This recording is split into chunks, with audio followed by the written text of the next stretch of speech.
Biasanya yang ngacung saya suruh keluar.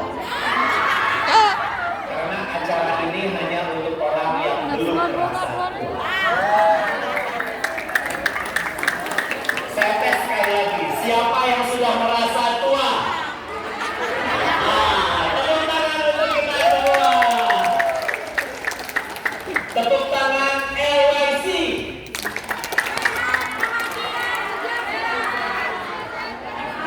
Itu iya, bukan tepuk tangan. Nih, belum belajar ya? Tepuk tangan LYC, tepuk tangan sambil tersenyum, lihat kiri dan kanan. Oke ya? Tepuk tangan LYC.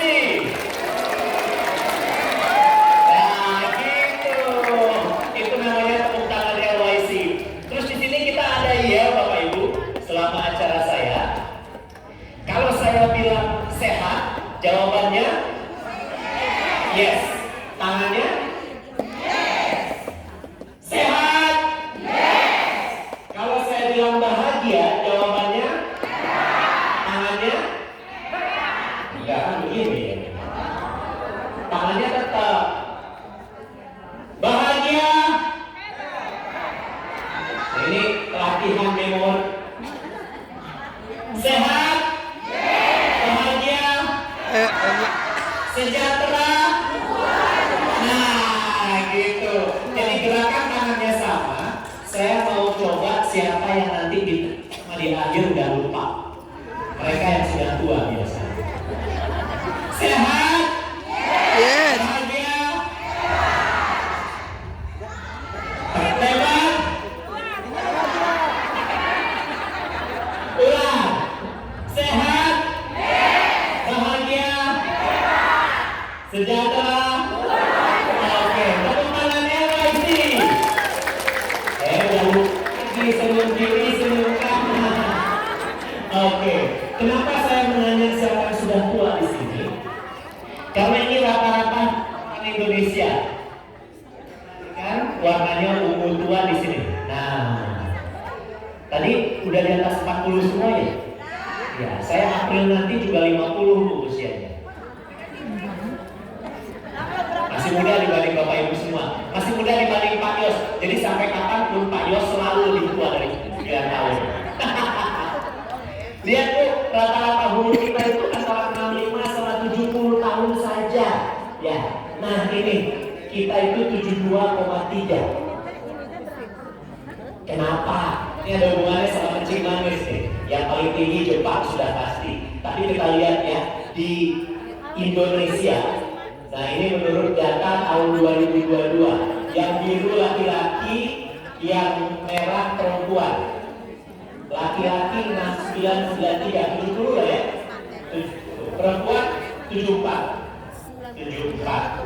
Tadi ada yang sudah 55. Ya kalau pensiun itu ya 55. Kalau lahir dulu. Oh 60. Ibu udah 60. Berarti menurut Departemen Kesehatan umur ibu berapa tahun lagi? Tinggal 20 tahun, 10 tahun lagi tuh. Pak Yos umurnya berapa tahun lagi Bu? 69, 59 ya. Berarti 14 tahun lagi. Kan 73. Iya. Jadi Pak Yos 14 tahun lagi, Ibu 10 tahun. Gak enak ya melihat statistik ini ya. Tapi lihat, yang paling tinggi dari 34 provinsi ini, provinsi mana? Bukan Jawa Barat ternyata. Enggak. Ini kampungnya Mbak Elita. Yogyakarta. Tepuk tangan untuk Yogyakarta.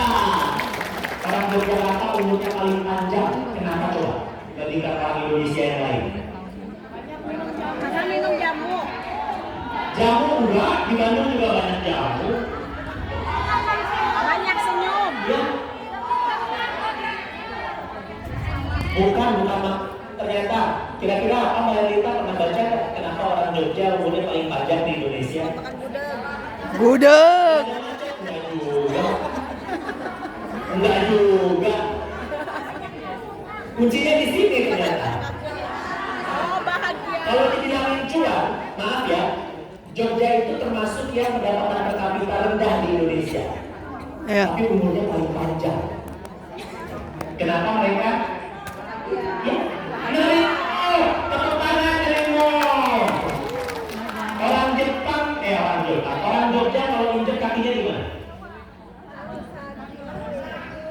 Kalau injek kakinya, nun sewu, kaki saya keinjek. Nah, kalau orang Bandung keinjek kakinya, Aduh.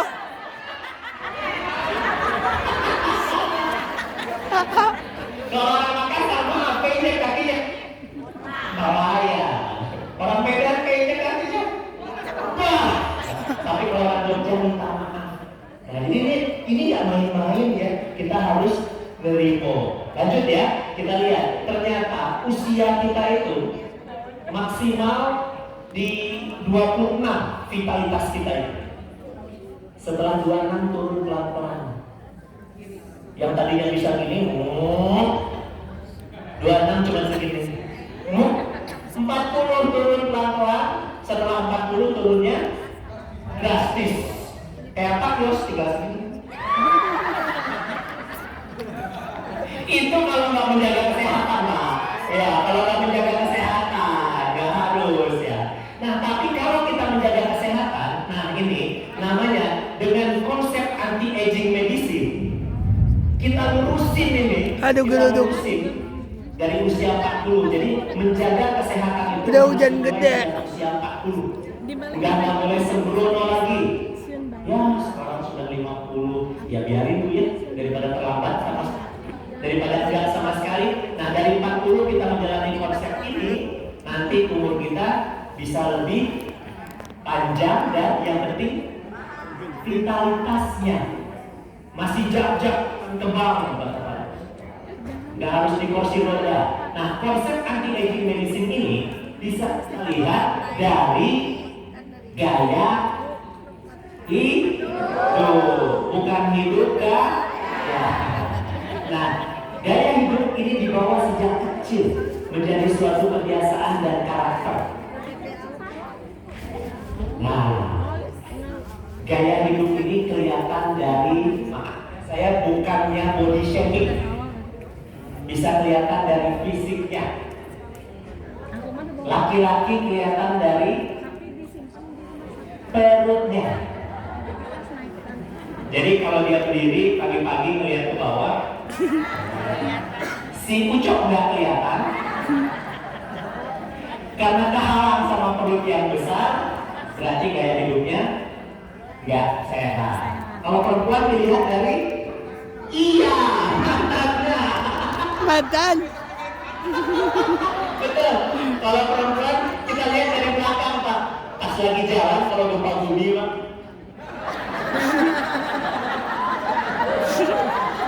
Salahkah keluarga film kita sekarang sebenarnya berarti hidup sehat. Nanti Pak Yos setelah selesai acara ibu-ibu jalan begini. Ketahuan ya. Ya sudah, yang gaya hidupnya belum sehat tinggal kita perbaiki. Gimana cara memperbaikinya? Menghindari penyakit metabolisme salah satunya. Penyakit metabolisme ini banyak, ya. Kita hanya bicara satu, kencing manis saja. Yang pertama ada darah tinggi, yang kedua ada lemak tinggi, kolesterol, triglycerid, ya. Ada kencing manis. Terus ada yang bukan kelompok penyakit, tapi penyebab penyakit metabolisme besar. Dan keempat ini menyebabkan satu penyakit yang sering menyebabkan masalah, yaitu stroke. Nah, ini penyakit metabolisme. Tapi waktu saya sedikit, jadi cara kencing manis saja ya. Iya, kencing manis saja, boleh ya? Nah, ini dia. Kencing manis itu nggak bergejala. Silent killer, jahat. Gejalanya keluar kalau sudah parah. Orang itu banyak yang nggak sadar kalau dia udah kencing manis. Biasanya ketangkepnya pas medical check up. Terus pasti ngomong gini sama dokternya, dulu suka pernah tinggi gulanya kan? Ya dulu. Emang pernah periksa? Ya udah 10 tahun yang lalu. Nah, ya. Mereka kena rentan untuk kena penyakit metabolisme jantung dan kolesterol ini ya. Nah, sebelum kena kencing manis ada namanya pra kencing manis. Paling penting. Kalau pra kencing manis bisa disebutkan sempurna. Tapi kalau sudah kena kencing manis itu diagnosisnya melengkap di pasien tersebut. Bahkan ada yang sudah harus suntik insulin setiap mau makan. Ada yang ada di sini? Insulin pasien? Alhamdulillah. Aduh, nikmat sudah dicabut itu sama Tuhan berarti ya. Nah, datanya ini ya, sepertiga loh yang akhirnya nanti terdiagnosis kencing manis awalnya nggak tahu. Dan 20% yang pradiabetes tadi dalam 10 tahun jadi kencing manis. Nanti kita lihat batasnya apa.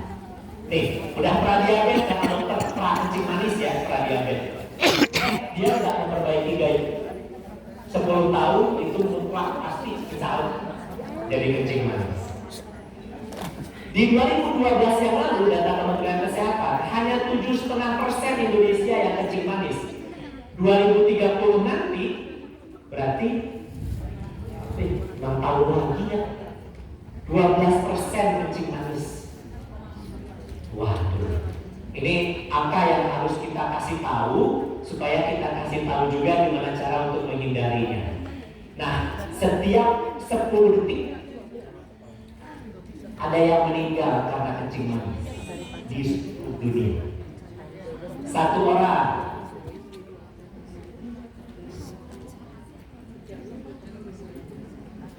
8, 9, 2 orang. Setiap 10 detik ada yang kena kencing manis. Mau? Kurang keras. Mau? Tidak. Mau? Tidak. Sehat? Oh, sehat? Yes. Bahagia? Sejahtera? Luar biasa. Tepuk tangan. Salah. Lihat kiri kanan. Tepuk tangan LYC. Lihat kiri, lihat kanan. Lanjut? Lanjut. Apa sih kebiasaan hidup kita yang menyebabkan kencing manis? Betul, tapi bukan nomor 1. Nomor 1-nya apa? Keturunan.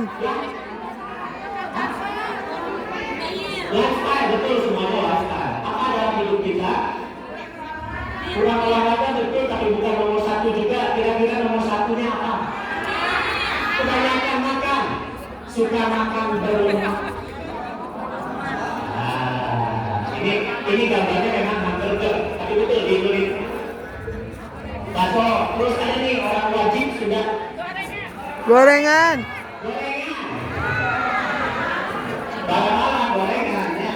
Ini nomor 1 penyebab kencing manis loh. Dari gaya hidup ya, dari gaya hidup ini penyebabnya itu suka makan berlemak. Nomor 2-nya suka minum. Siapa yang senang ngemil ayo? Saya. Jangan marah sama dokter nanti ya kalau kencing manis kalau sudah. Ya, biasanya kelihatan dari badan itu. Kurus pasti nggak ngemil. Nomor 3 apa? Nomor 3 kurang tidur. Nah, ya kurang tidur. Nomor 4 kayaknya tadi udah bilang semua ya. Alhamdulillah. Nomor 5 sutris. Sutris. Stres. Nomor 6 merokok. Kalau masih ada penderita kencing manis masih merokok, namanya nantang takdir. Nomor 7 konsumsi alkohol. Mungkin Indonesia jarang ya. Nomor 8 baru senang makan manis. Jadi bukan nomor 1 ya. Nomor 9 punya darah tinggi. Darah tinggi itu jadi lokomotif, dia bawa penyakit kencing manis. Nomor 10 kolesterol tinggi, triglycerid tinggi. Nomor 11 Badan.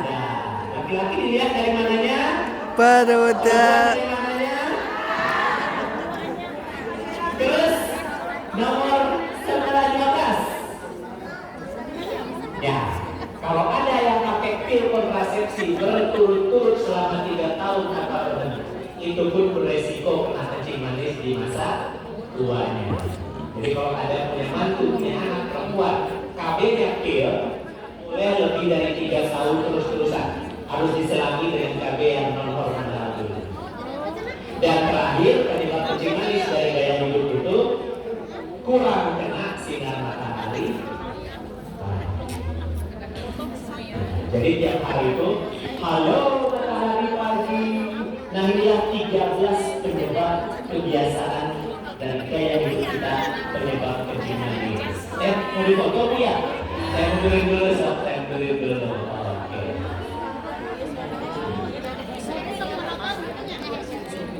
Oh, 3 tahun berturut-turut. Sebenarnya hangoutnya bisa dilipat nanti sama Kang Yata ya, lengkap. Oke ya, lanjut dulu ya. Nah ini orang yang disuruh olahraga sama dokter tapi yang tetap masih terus makan. Jadi ini penderita kencing manis yang belum insaf. Tadinya saya mau nampilin yang merokok, tapi katanya nggak boleh nampilin orang merokok. Ya, jadi yang makannya berlemak, terus olahraganya cuma sambil doang. Nah ini jangan dilakukan ya Bapak Ibu ya. Kalau itu tetap dilakukan, yang ke-13 tadi tetap dilakukan, nah hati-hati kalau muncul gejala-gejala ini. Nomor 1, sering buang air kecil. Bu, Pak, normalnya kita pipis itu berapa waktu sekali? Ada yang tahu? 2 jam sekali. Kalau lebih dari 2 jam belum kepengen pipis, berarti minumnya kurang. Hati banyak juga penyakit. Tapi kalau minumnya cukup saja, nggak banyak, karena tiap 15 menit pengen pipis, periksa gulanya. Mungkin sudah mulai kencing manis, namanya poliuri. Terus gampang lapar, akhirnya banyak makan. Orang kencing manis itu ketika gulanya tinggi, bawaannya lapar dan pengennya makan terus ya. Terus juga gampang haus. Berat badan di awal kena penyakit kencing manis itu turun secara drastis tanpa sebab yang jelas. Ya. Kemudian penglihatannya mulai kabur karena kencing manis membuat lensa mata jadi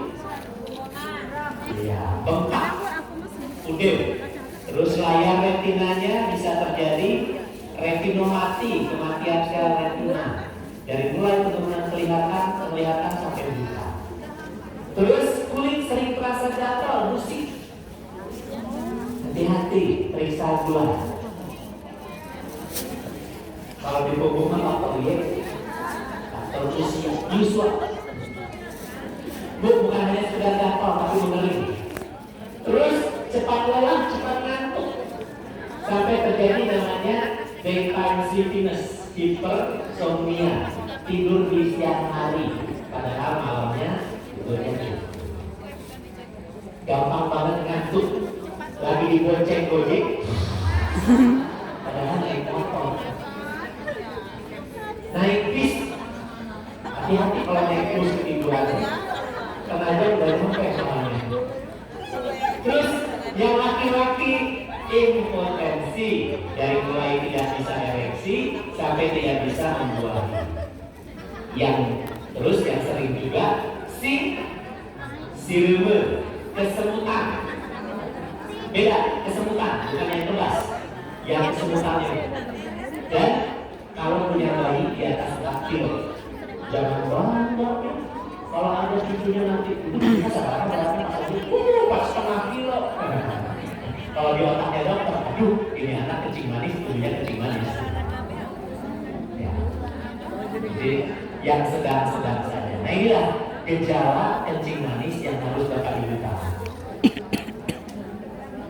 Baru nanti dia bikin komplikasi ya. Apa yang harus kita lakukan? Periksa darah. Nih angkanya. Ini puasa, ini 2 jam setelah makan. Yang kita inginkan itu 80 sampai 100, ini 120 sampai 140. Di atas ini salah satu namanya pradiabetes, gampangnya begitu. Tapi nggak juga, kita harus lihat HbA1c ini. Tapi kalau di atas itu dua-duanya udah kena kencing manis. Nah ini namanya pradiabetes, hiperglukos toleransi glukosa yang sudah terganggu. Nanti kita sampai ke sana ya. Terus ini garis ini kalau sudah nyebrang ke kencing manis ini normal, ini kan puasa 2 jam sudah makan. Ini normal, ini pradiabetes, ini diabetes. Kalau sudah nyebrang ke kencing manis, nggak bisa balik lagi karena sudah terjadi kerusakan, selnya pun sudah tumpul, reseptor insulinnya sudah rusak. Nah, makanya nanti ada caranya yang disampaikan oleh Ibu Elita ya.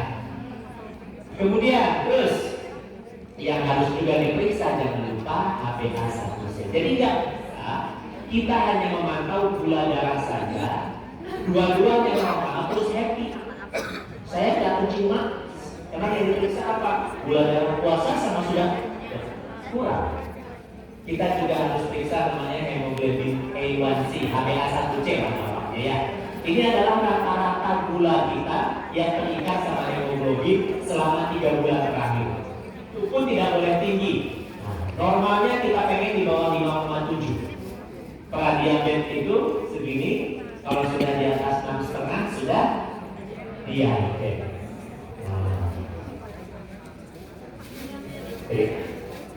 Nah, komplikasinya apa? Nah, ini yang serem.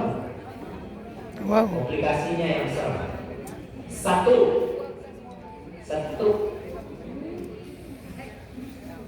dua, buta.